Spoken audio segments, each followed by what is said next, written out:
Bienvenidos al Instituto Confucio de la Universidad de Valencia. Hoy vamos a presentar una conferencia muy interesante sobre la cerámica y la porcelana china a través de sus museos. Un recorrido histórico que conlleva una investigación muy importante y en la que nuestra especialista Andrea Papier, que es la gestora cultural del Instituto Confucio de la Universidad Nacional de La Plata en Argentina, nos va a presentar. Ha hecho mucha investigación sobre la parte histórica, la parte museística, pero en este caso nos va a presentar justamente un aspecto muy importante que son la cerámica y la porcelana chinas, vista como recorrido histórico a través de museos. La arquitecta Andrea Papier es especialista justamente en este tipo de investigación, museos especialmente en China, y ahora nos va a deleitar con un recorrido histórico de esta porcelana y cerámica chinas en los museos. Cuando quieras, Andrea, un placer. Muchísimas gracias, Vicente. Muchísimas gracias al Instituto Confucio de la Universidad de Valencia por esta invitación a dar esta conferencia, poder compartir con ustedes este trabajo donde se va a hacer todo un recorrido histórico de la cultura material de la cerámica y la porcelana, que va a ser tan importante para China y para todo el mundo, ¿no? Porque es lo que nos ha llegado, un legado muy importante que ha llegado sobre todo a través de la ruta de la seda marítima a todo Occidente, ¿no? Todos nuestros museos de España, de México, de Argentina inclusive, tenemos algunas piezas de cerámica o porcelana china. Y entonces es importante ver la historia y la evolución. Para empezar vamos a ver que ya desde la civilización neolítica, o sea, la civilización arcaica, en la cultura Yan Shao, que ya es 5.000 años antes de Cristo, ya hay piezas arqueológicas de las primeras cerámicas chinas. Y es muy interesante porque son cerámicas ya con pinturas, ya hay diseño, ya hay pintura, y estamos hablando de 5.000 años. En el museo que pude ver, algunas de estas piezas son el Museo Banpo en Xi'an.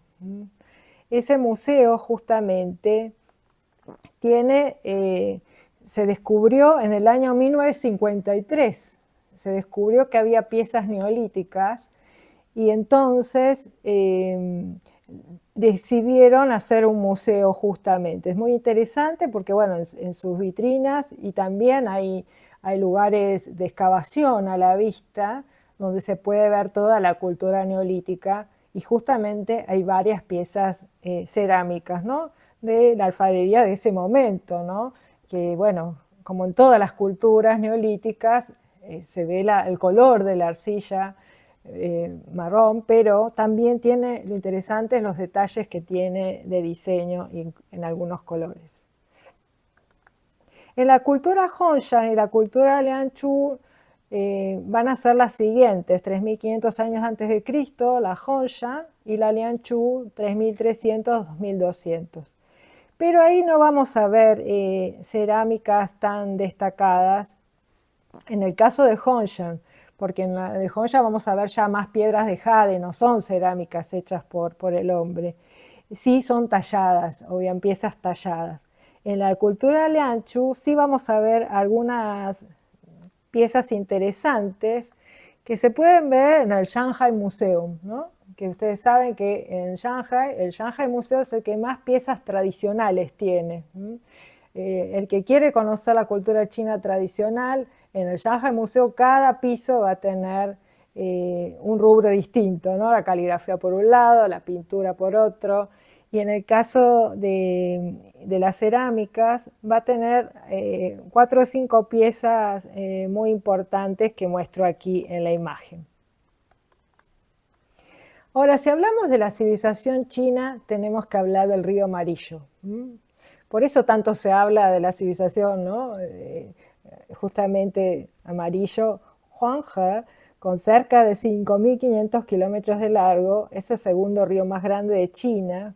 el que más tiene arena del mundo, y toda la cuenca del Huanghe es donde nace la civilización china.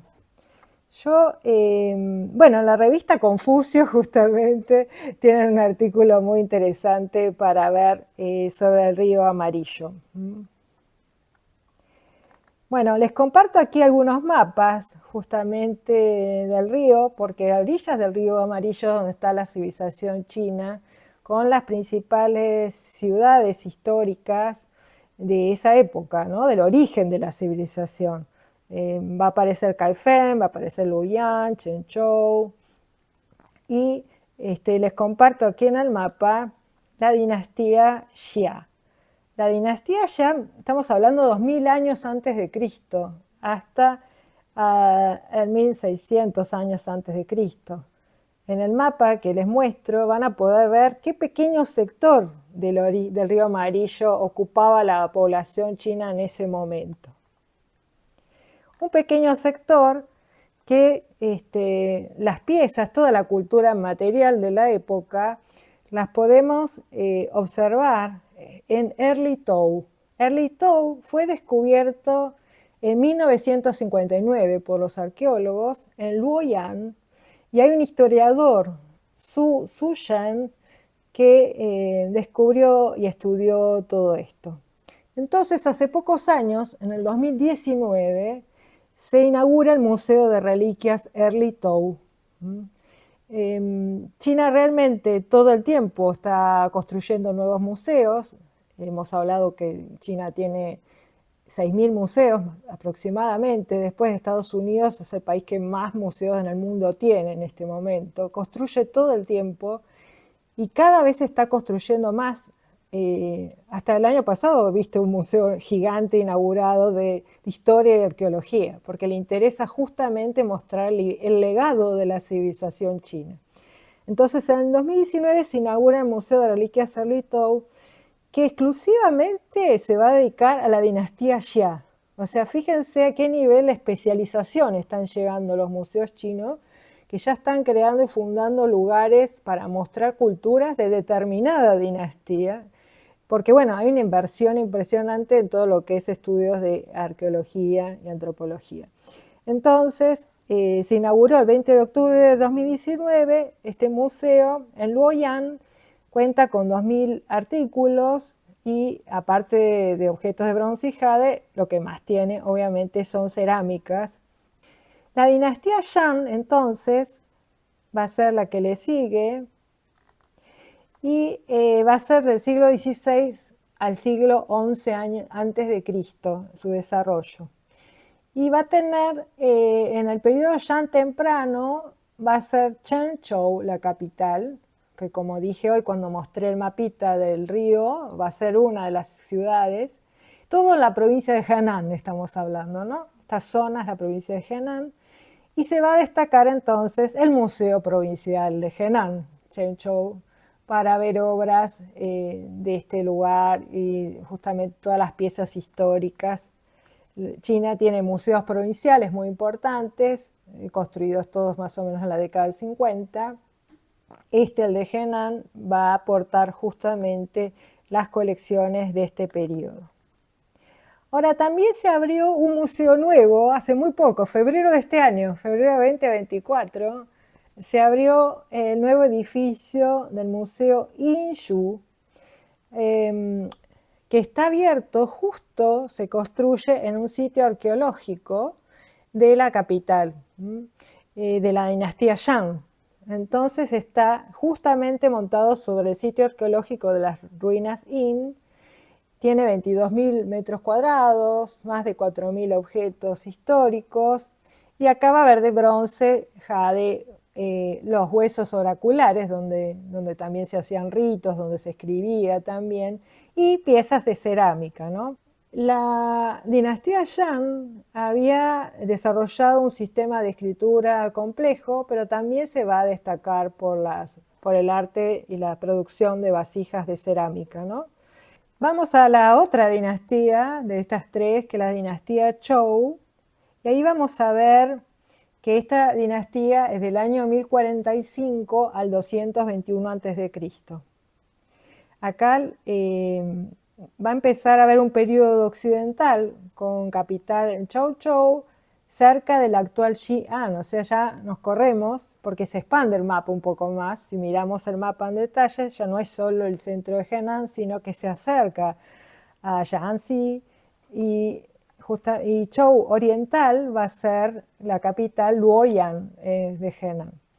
Acá la dinastía Chou va a trabajar mucho en agricultura, en ingeniería hidráulica, en bronces, en jades también, pero también va a haber, por supuesto, como siempre, evolución cerámica. El Museo Arqueológico Chino de la Academia de China de Historia es un nuevo hito de la ciudad de Beijing. Ese museo es el que está enfrente del sitio en Beijing de las exposiciones. O sea, en la zona justamente del Estadio Olímpico. Es un museo totalmente nuevo que se inauguró en septiembre de 2023 y también está todo dedicado a las reliquias culturales históricas.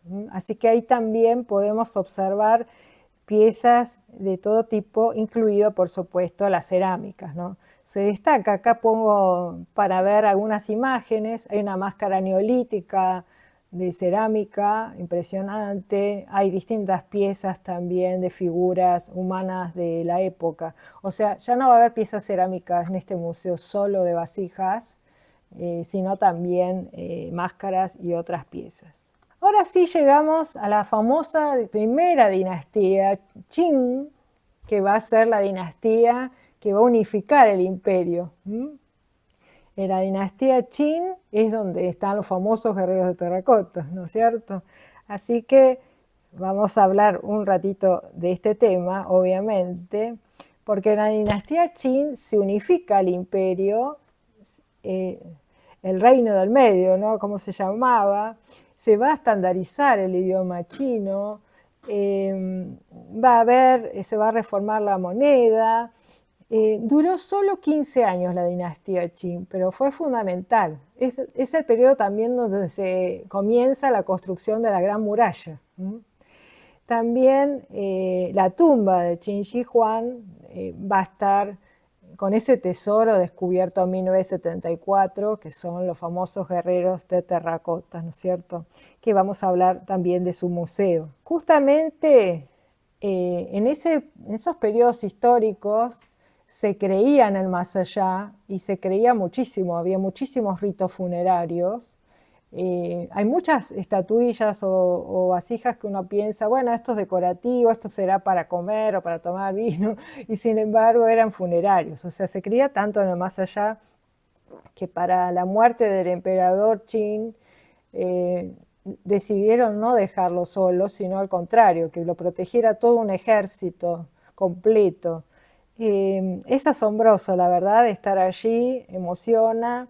Yo he estado 2 veces y las 2 veces me ha impactado, porque bueno, son 7.000 figuras de terracota y caballos también de tamaño natural, que fueron enterrados tras su muerte en el año 210-209 a.C., ¿no es cierto? Las estimaciones se descubrió de casualidad por unos campesinos en 1974, pero se albergaba al sitio arqueológico 8.000 soldados, 130 carros, 520 caballos, no solamente en un foso, sino son varios fosos. También se encontraron que había estatuillas de funcionarios, de acróbatas, de hombres fuertes, de músicos. La verdad que todo esto es impactante. Bueno, la dinastía Qin, los guerreros de terracota, justamente fue encargado para proteger al emperador, ¿no es cierto?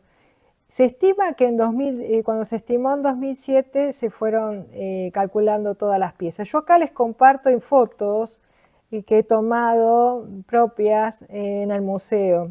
El museo se crea en 1979, es el museo in situ más grande de China. Tiene 3 espacios, uno de 16.000 metros cuadrados, otro de 17.000, otro de 1.600.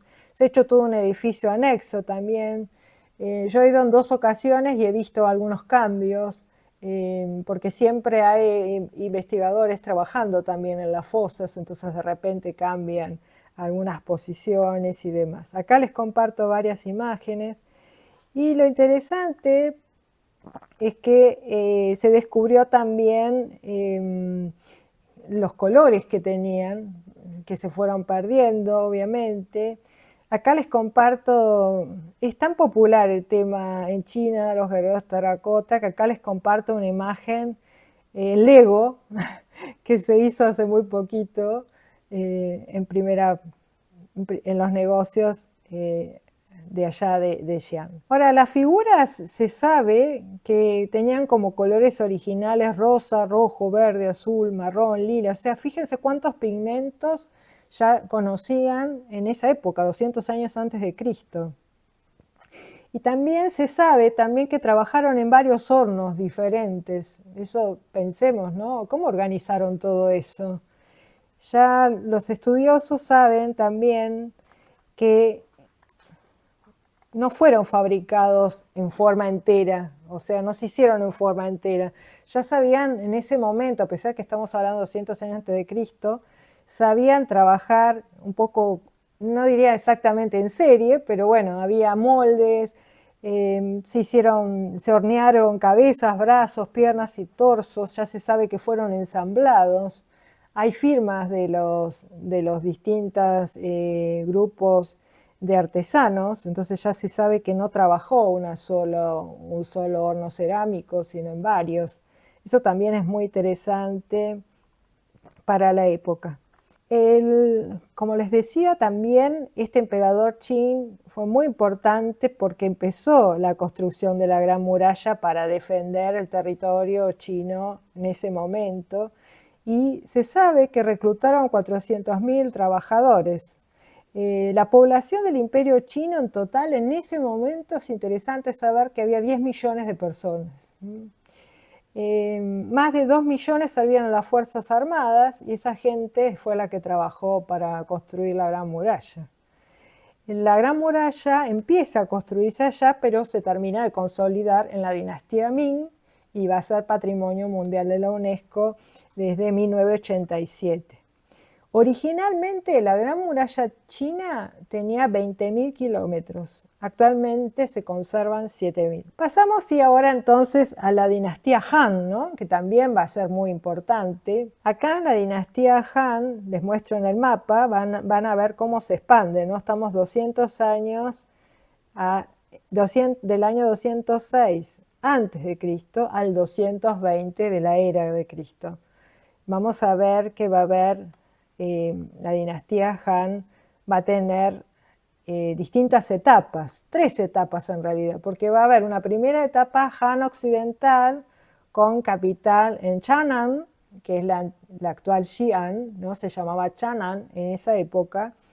Después va a haber una época intermedia, que hubo un usurpador del año 9 al 23, y después sí otra vez va a haber Han oriental con la capital en Luoyang.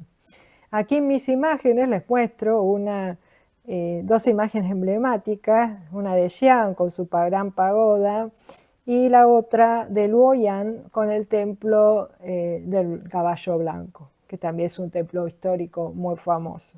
En la época Han fue muy importante la agricultura, la irrigación, ya había abonos, labranzas y había mucha artesanía ya de tejidos, objetos de madera. Por supuesto la cerámica siguió su curso, pero no era todavía un producto tan importante como va a serlo después en la siguiente dinastía. Va a haber algunas figuras de terracota que acá les muestro, de caballos, con jinetes. Estas especialmente que les estoy mostrando en esta imagen fueron exhibidas en el año 2010 en el Museo de Prehistoria de acá de Valencia. Pero sí va a ser un periodo muy importante la dinastía Han por la ruta de la seda, porque la ruta de la seda terrestre va a empezar a entrar en Asia, va a empezar el comercio, sobre todo de la seda, pero también, por supuesto, de otros productos. Se va a destacar el general Chan Qian, ¿no es cierto? Va a ser un personaje muy famoso que va a regresar a Chang'an, o sea, Xi'an, 10 años más tarde. En el campo artístico, obviamente, va a haber arte, artesanías, culturas, lacas, jades, la pintura, porque esta es la época también que comienza a usarse el papel, ¿no es cierto? Así que lo van a empezar a manejar, pero no tanto todavía lo que es la cerámica. Después va a haber un periodo corto que se va a llamar los 3 reinos, las 6 dinastías, del año 220 a 589. Es un periodo que no se va a destacar tanto en la historia china, ¿no? Porque nosotros cuando hablamos de las dinastías, la Qin la vamos a recordar justamente por los guerreros de terracota, comienzo de la muralla, la Han, justamente, su nombre lo indica, por justamente la mayoría del pueblo chino es Han y se va a caracterizar por el comienzo de la ruta de la seda terrestre.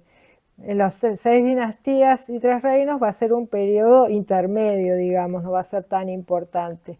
Sí vamos a tener después otro periodo complicado en cuanto que no estaba unificado China, que va a ser las 6 dinastías y luego sí vamos a tener, después de batallas, vamos a tener un periodo nuevo importante a destacar en la historia, que va a ser en la producción de los hornos, va a ser la dinastía Qin primero, y luego sí la dinastía Tang, ¿no? Que va a ser una de las grandes de la historia de la civilización.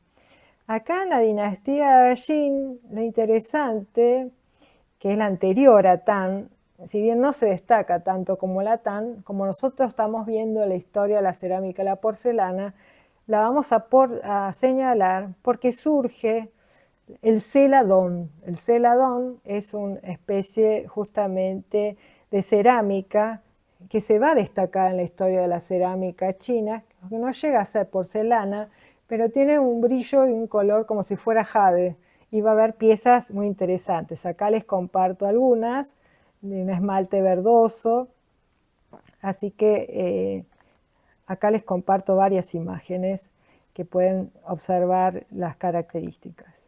Ahora sí, si miran el mapa van a ver la dinastía Tang, que se va a expandir mucho más, y también va a tener las capitales Chang'an y Luoyang. Hay un museo muy interesante, el Museo del Gran Canal de las dinastías Sui y Tang. Este museo va a tener, en cuanto a la cerámica, va a tener la cerámica Sansai. La cerámica Sansai es la cerámica de 3 colores. La cerámica de 3 colores de la dinastía Tang va a estar muy interesante, sobre todo la vamos a ver en los museos de Xi'an. Yo la he visto y me ha llamado la atención la primera vez que estuve en el Museo de Historia de Shaanxi, ¿no? Porque hay muchos camellos con figuras montadas, ya se ve la ruta de la seda ahí en su esplendor, y esas cerámicas de figuras de camellos con gente sentada y montada en ellos, van a ser justamente 3 colores, ¿no? Si observamos, vamos a ver el camello con su color, con sus brillos amarillos, verdes. Y también acá les comparto una imagen muy divertida de una cerámica de varios colores de la época Tang, donde hay acróbatas chinos justamente. Y estas también vamos a ver que son de la dinastía Tang, pero de Luoyang. Son todos estos jinetes montados, como podemos observar, amarillo, verde, blanco están las piezas. O sea, empiezan a haber otras piezas cerámicas distintas, con colores entremezclados, que ya no van a ser ni platos ni vajillas. No vamos a hablar de vajillas, sino de piezas cerámicas como estatuillas, realmente muy, muy interesantes. Bueno, la dinastía Tang termina y va a venir otra dinastía. Va a haber un periodo corto que se llama 5 dinastías y los 10 reinos, porque bueno, cuando terminan estas dinastías importantes, lamentablemente empieza a haber revueltas, hambrunas, empieza a haber guerras y eso trae otra vez la división del imperio. Así que vamos a seguir y vamos a ver que empieza, después de todo ese periodo de transición negativo, a surgir de nuevo la civilización china con otro periodo interesantísimo que es la dinastía Song. La dinastía Song en el año 960, va a ser la tercera edad de oro de la civilización china. Y va a haber dinastía Song del norte y dinastía Song del sur. La dinastía Song duró 300 años, del 960 al 1279. Pero va a ser muy interesante ver la dinastía Song del norte y la dinastía Song del sur, porque al norte la capital va a ser Kaifeng del año 960 al 1127, y del Song del sur va a ser Linan, que es la actual Hangzhou. Por eso en Hangzhou, cuando uno recorre y ve sus museos, va a haber muchísimo arte y cultura de la época Song, justamente. Acá les comparto los dos mapas para que veamos qué porción ocupaba el territorio en ese momento, el territorio chino. Va a ser un periodo Song, aparte que lo tenemos que recordar porque ya hay una evolución tecnológica importante en China. O sea, en ese momento no era nada más los campesinos y por el otro lado el imperio, o sea, el emperador y su séquito. Ya había una clase mercantil, también había tecnología en cuanto a que se crea la brújula, la imprenta, la pólvora, la rueca de hilar, los relojes mecánicos. O sea, era una situación y empieza a desarrollarse también la construcción naval. Por eso vamos a tener la famosa ruta de la seda marítima. Y acá es donde empieza el arte de la porcelana a seguir evolucionando, y ahí sí que empieza a crearse la cerámica ya no solo como estatuillas o la vajilla especial para el imperio, sino que acá es cuando en el periodo Song se desarrolla ya como un negocio y empieza a ser el gran negocio del imperio, en el periodo Song.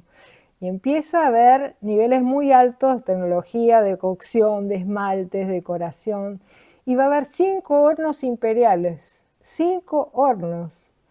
Yun y Ru en el Song del norte, Quan, Keitin en el Song del sur.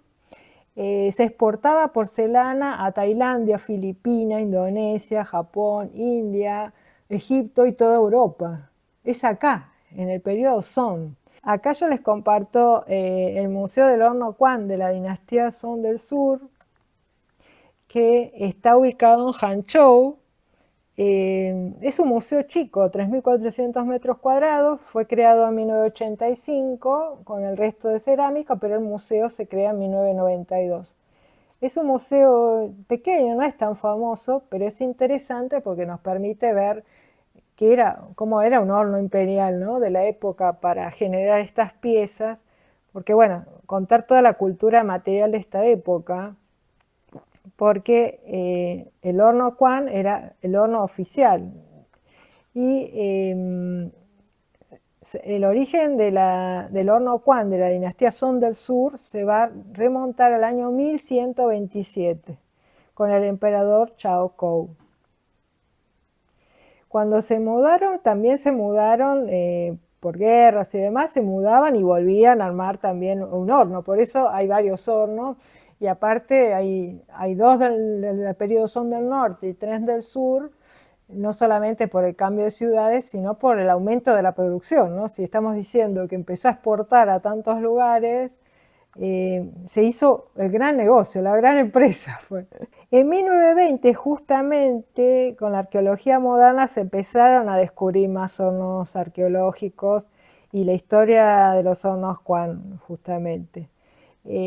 Así que, como dije, en 1992 se armó. Pasamos ahora a la siguiente dinastía, la dinastía Yuan, que es 1271 a 1368. Les comparto acá el mapa, que van a ver que toma todo Mongolia. Es interesantísimo ver la evolución de los mapas, cómo la mancha se expande, la mancha verde acá en mi mapa, se expande a toda Mongolia y más. ¿Por qué? Porque fue la primera vez que China tiene un emperador mongol, o sea, un emperador no Han, primera vez en la dinastía Yuan. Y acá llegamos a esta figura, que acá les muestro su retrato, al famoso Kublai Khan, ¿no?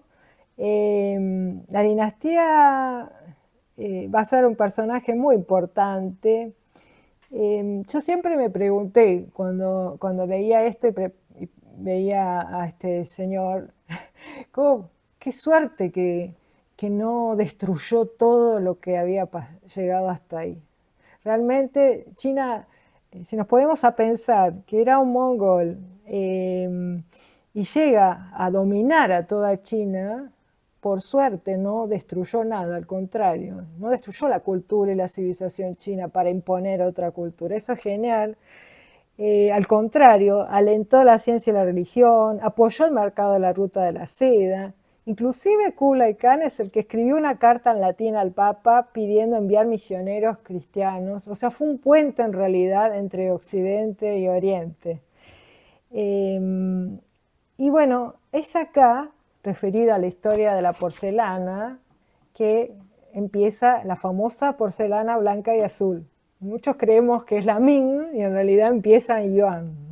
Así que fue un imperio grande, fuerte, fue el primer emperador de China no descendiente de Han, y es la primera vez que empieza a ser Beijing la capital, que en ese momento se llamaba Tatu. Entonces, fíjense que se convierte y empieza el imperio de Yuan. ¿Por qué? Porque doblegaron a los Song. O sea, hubo toda una guerra que doblegó a los Song. Y sin embargo, interesante que fue un personaje, Kublai Khan, y que realmente desarrolló el comercio, pero también favoreció la diversidad cultural. También al personaje de la época que va a ser el nexo Oriente-Occidente va a ser Marco Polo. Marco Polo vive en este momento en China, 17 años. Por mucho tiempo los historiadores negaban la presencia real en China, porque los viajes de Marco Polo, cuando hemos leído nosotros, hablaba de Oriente, hablaba de varios lugares, quien haya leído las novelas, y muchas veces se pensó que era literario, muchas veces se pensó que era una fantasía que estaba en China. Pero hace muy pocos años, no recuerdo la fecha exacta, los científicos y estudiosos descubrieron que fue totalmente real. O sea, hay pruebas científicas que es real que Marco Polo estuvo en China. Los chinos siempre lo admiraron, hicieron estatuas y todo. O sea, cuando uno va a Hangzhou está la estatua de Marco Polo, en Italia también. Las relaciones China e Italia son fuertísimas y siempre se habla de la figura de Marco Polo. Pero lo interesante es que hay investigaciones hechas inclusive por profesores de Harvard y demás que ya han constatado que es real lo que escribió Marco Polo. Así que eso a mí me pareció también muy interesante. Bueno, y acá, hablando de porcelanas y museos, el Museo Liaoning Museum es uno de los que tienen gran cantidad de porcelana Yuan. Acá les comparto una imagen de exposiciones que hizo en 2022. Vamos a ver que es blanca y azul, pero con algunos detalles diferentes, ¿no? Los jarrones y demás. En este recorrido histórico, ahora sí llegamos a la famosa dinastía Ming, ¿no?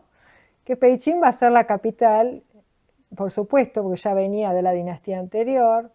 Si vemos el mapa del territorio, es increíble cómo se repliega, se achica mucho el imperio. Otra vez hace así, si miran la imagen, no se retira solo de Mongolia, pierde todo el oeste, todo el oeste no lo tiene.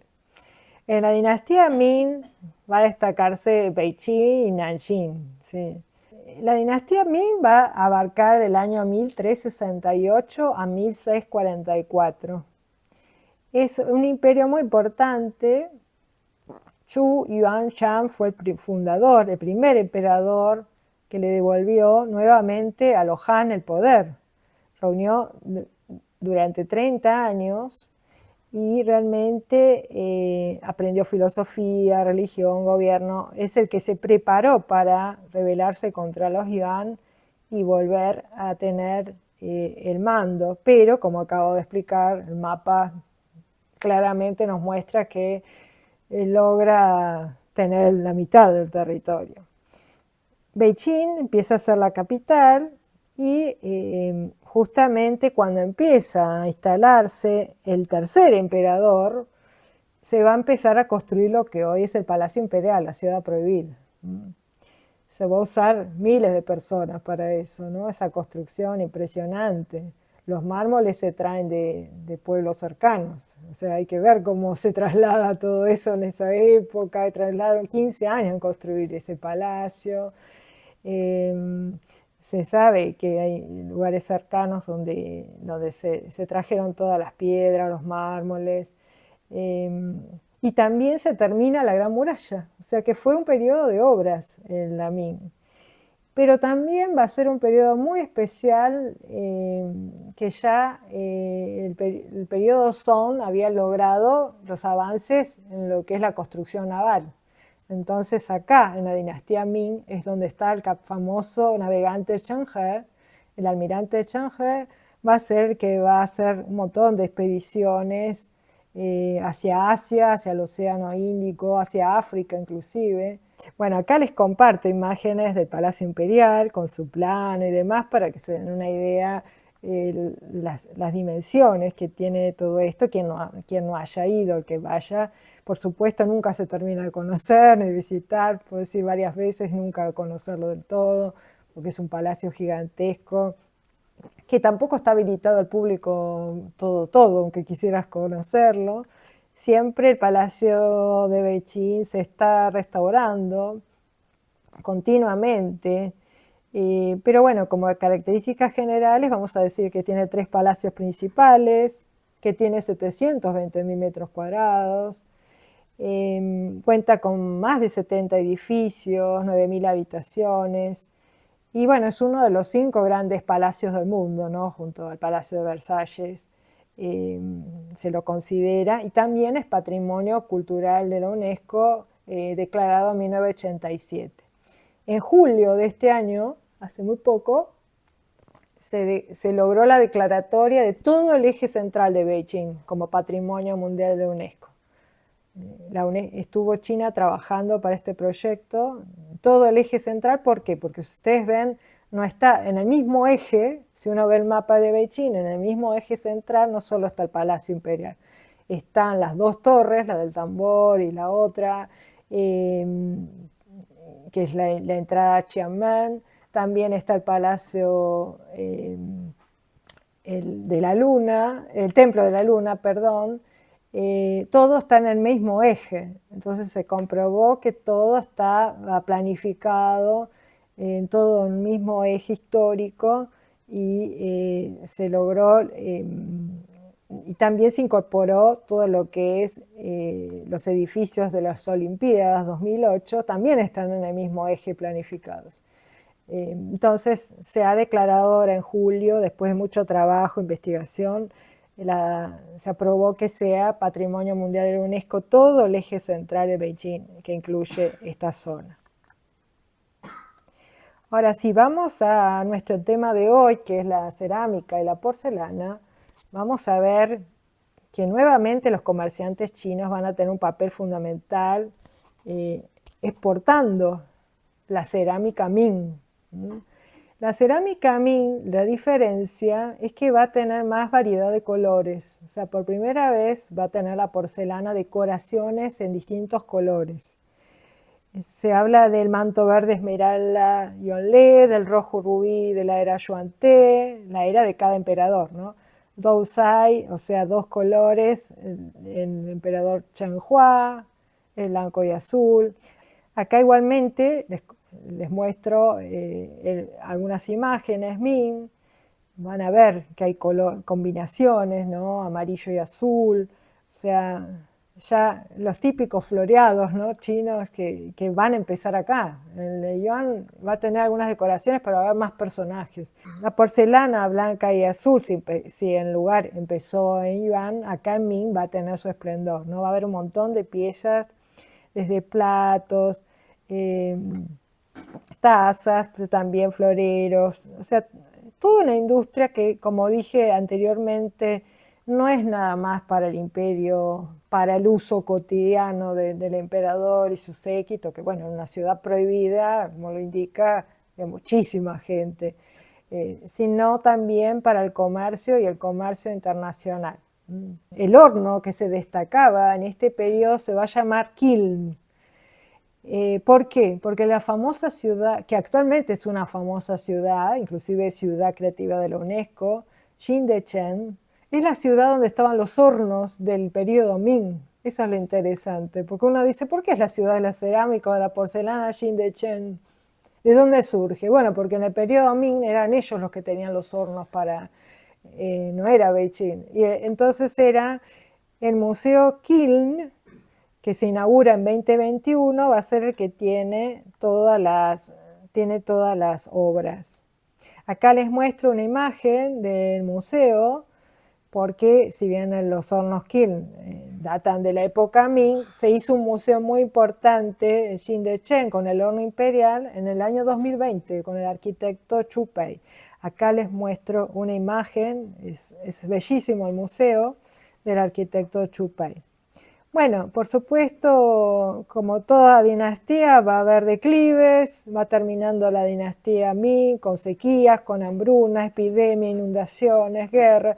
Así es la historia de China entre dinastías, va a haber de todo. ¿Y qué va a pasar? Vamos a llegar a la última dinastía, que es la Qing. Cuidado que es con G final, distingamos la Qing de la Qing, porque esta nuevamente los Han van a perder el mando. La última dinastía va a ser justamente Manchú.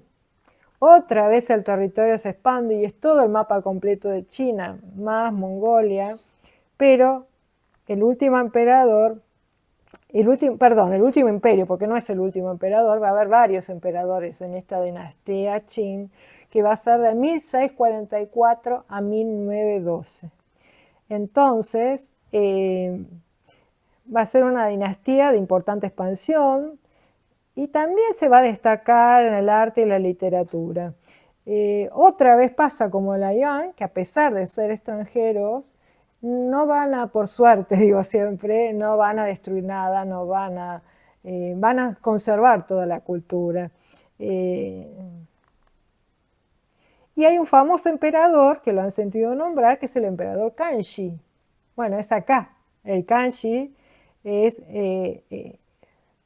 reinó 60 años.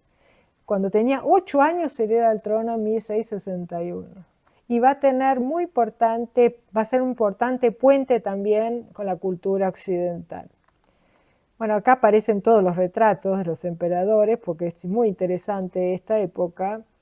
¿Y qué pasa con la porcelana? Bueno, va a alcanzar el pico máximo de desarrollo en la dinastía Qing.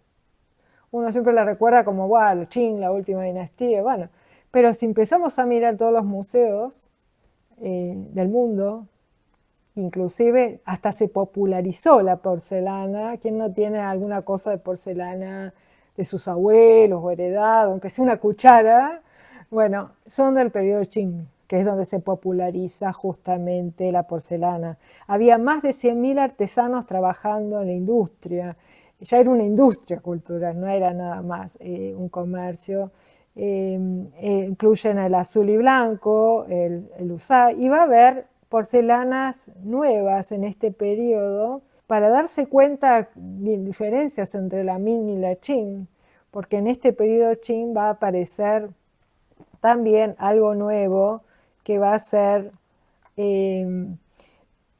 una porcelana decorativa, dousai se llama, con vidriados de color. O sea, se pintaba y luego se hacía un segundo, o sea, tenía un doble horno, esa es la distinción, ¿no? Entonces ya van a aparecer texturas en la porcelana. Al tocarla va a haber porcelanas con texturas. En la época, es la única la dinastía Qing, o sea que eso es fácil, si ustedes tocan van a ver que hay un vidriado, va a ser en la Qing. Va a haber distintas, va a haber acá la Usai, que bueno, va a tener varios colores, rojo, amarillo, azul y púrpura, en una variedad nueva que se hace en los hornos Jin de Chen. Y después también vamos a tener una porcelana exclusiva de esta dinastía Qing que se llama Rose Family, familia La Rosa, porque hacían un vidrio opaco, como un esmaltado blanco opaco, y le creaban algunas decoraciones muy especiales, generalmente de flores, ¿no? De flores, de pájaros, pero en rosa, en verde claro. Acá les muestro una imagen, la pintura de la época, y luego la cosían. Y entonces daba una imagen muy diferente.